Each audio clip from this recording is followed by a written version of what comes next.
Há dias a gente vem falando aqui da Vaza Jato, atuação de hackers contra figuras públicas. Ontem nós trouxemos a notícia de que a deputada Joyce Hasselmann, do PSL, afirmou que o seu celular está sob ataque de criminosos e agora a bola da vez é o ministro Paulo Guedes. A reportagem é de Afonso Marangoni.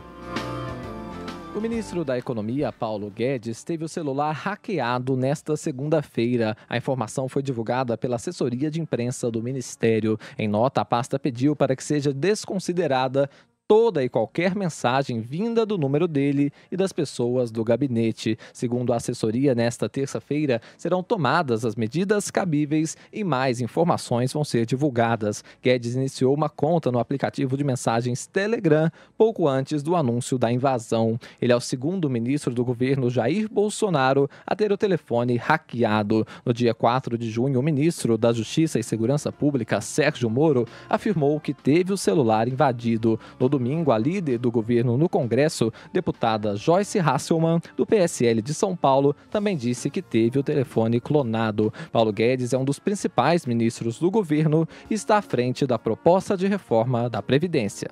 Até então a gente tem a notícia de que foi hackeado. Nenhuma informação dali contida no telefone do Paulo Guedes surgiu em torno desse hackeamento aí. Ô Caio, vamos lá, tem uma sequência aí que a gente vem acompanhando. A reportagem mostra Moro, ontem falamos aqui do celular da Joyce Hasselmann, agora Paulo Guedes. O que me surpreende nisso é que são indícios muito claros de que existe uma quadrilha ou organização criminosa que está a postos, né, para continuar praticando esse tipo de crime. E isso é perigosíssimo. Imagina, se tratando do ministro da Economia, que é um cara que domina todas as decisões, né, do ponto de vista de políticas financeiras, políticas públicas relativas aí, obviamente, à economia, com uma certa antecedência, e você ter acesso à comunicação privada desse ministro é muito sensível. Tanto do ponto de vista do cometimento de fraudes, né, ao sistema financeiro, à Bolsa de Valores, esse tipo de coisa, quanto do ponto de vista pessoal, de que, dependendo do conteúdo das conversas que são grampeadas, que são obtidas, do conteúdo que é baixado, você consegue ter autoridades públicas como suas reféns. Né? É super simples. Existe na vida de algumas pessoas material sensível relativo à privacidade das pessoas. Então você está em posse disso, te coloca aí numa posição privilegiada para fazer chantagem. E, obviamente, a pessoa que é capaz de violar a privacidade, né, que é um direito constitucional, um direito natural, e é capaz, então, de cometer esse primeiro crime, para seguir aí na linha da ilegalidade, é um pulo. Vamos lá, Silvio, quando o assunto é Vaza Jato aqui, surge essa discussão que eu acho importante, né? A gente sempre colocar, tem um movimento, por exemplo, a comunidade jurídica, né? Deve-se dar maior peso ao mensageiro ou ao que está revelado ali no conteúdo das mensagens? Ou, por outras palavras, no caso das mensagens atribuídas ao juiz, atual ministro Sérgio Moro e procuradores federais, a indignação deve ser direcionada para o vazamento em si ou para o teor dessas conversas. O que você pensa a respeito? Vamos lá, Edgar, e inclusive minhas posições em relação à Vaza Jato, elas são públicas. Eu tenho escrito isso nas redes sociais e também em artigos publicados no site do Pra Cima Deles, aqui na Jovem Pan, no blog do Pra Cima Deles, no site da Jovem Pan, em www.jp.com.br/Pra Cima Deles, para quem quiser acompanhar essas posições. O que a gente sabe até agora, segundo a assessoria de imprensa do ministro da Economia, Paulo Guedes, informou, é que às 22h30 de ontem, o aplicativo o Telegram, mais uma vez, o Telegram foi acionado a partir do celular do ministro. É um caso talvez parecido com o que ocorreu com a líder do governo, a deputada Joyce Hasselmann. Em relação ao outro ministro, Sérgio Moro, como disse a reportagem do Afonso Marangoni agora há pouco, eu acho que a gente tem só que separar um pouco as coisas, porque a gente ainda não sabe qual é o teor do que foi obtido ou não em relação ao Paulo Guedes e em relação a Joyce Hasselmann. Concordo com o Caio quando fica nítido que há uma ação de uma quadrilha aí por trás, evidentemente, interessada em obter carga roubada a partir de crime cibernético para desestabilizar o governo, para enxovalhar ou tentar enxovalhar a Lava Jato e, evidentemente, provocar aí uma confusão. Isso, para mim, se chama política e está muito longe de ser jornalismo. O que eu queria só citar aqui, Edgar, é que é o seguinte, é o famoso se a moda pega, né? Porque, então eu queria levantar uma questão sobre a responsabilidade, tanto de parte da grande imprensa, quanto de sites militantes como o Intercept, de divulgar esse tipo de conteúdo fruto, até onde se sabe, de crime, já que a autenticidade dele não foi comprovada. Até que ponto esse tipo de divulgação legitima, normatiza ou banaliza, né, o sigilo individual das pessoas, que é algo que é garantido por lei. E acho que essa novela toda do Intercept, que provavelmente deve ter mais capítulos e temporadas do que a Malhação, por exemplo, vai ser usada para fazer política nos próximos bons anos. Eu acho que esse é um paradigma que a gente vive, é um novo momento em que a gente vive, onde a eleição foi a primeira eleição muito movida pelas mídias digitais. Agora, o Silvio, eu lhe provoco da seguinte forma, frente a essa questão que eu coloquei para te passar a bola aí, o que nós vamos olhar? O mensageiro ou vamos olhar o conteúdo das mensagens? Pois bem, você usa duas palavras que eu poderia utilizar aqui para o meu contra-argumento com você: normalizar e legitimar. O que nós temos ali de informação? Vamos considerar que essas informações, por não terem sido veementemente negadas pelo juiz, nem tampouco pelos procuradores, são parte verídica da nossa história recente aqui, política brasileira. Outro dado que eu coloco aí é que colegas seus, eu acho que inclusive parceiros do Intercept, da revista Veja, onde você atuou durante tempo, da Folha de São Paulo, puderam confirmar conversas que aconteceram de fato entre eles e assessorias de imprensa dos procuradores, quer dizer, dando ali algum tom de verdade nisso tudo que vem... Bom, frente a isso, onde eu quero chegar?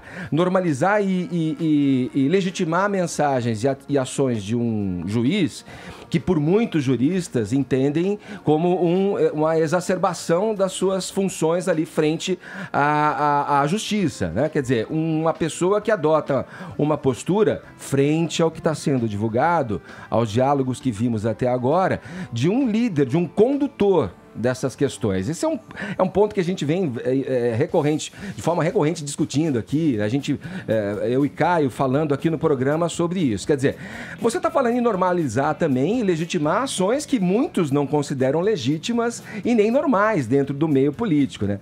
Daí o meu campo, como mais um observador, como um cidadão. Vocês são jornalistas, veja, o que eu pessoalmente esperaria. Não, bota a luz nisso aí, vamos ver o que é, até onde vai.